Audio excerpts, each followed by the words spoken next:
অনি বাবু, তুমি 1 মাসে যেটা কামাবে অহনা একদিনে সেটা উড়াবে।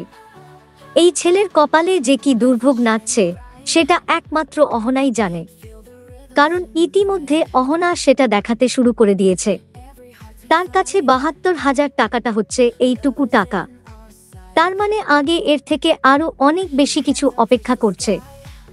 আর অনি যখন বলল যে তুমি এত টাকা খরচা করে ফেলেছ, আমার তো এখন কোনো ইনকাম নেই, তখন সে কি বলল, তাহলে তুমি ইনকাম করো, কারণ এটাই আমার লাইফস্টাইল।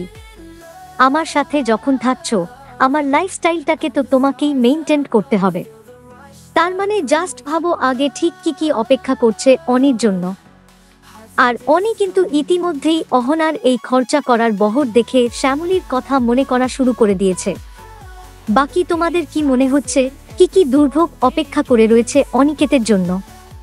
অবশ্যই জানিও কমেন্ট করে। দেখুন কোন গোপনে মন ভেসেছে, সোম থেকে শনি রাত ৮টা ৩০ শুধুমাত্র জি বাংলায়। এই রকম সমস্ত আপডেট সবার আগে পেতে অবশ্যই আমাদের চ্যানেলটি সাবস্ক্রাইব করে নিও।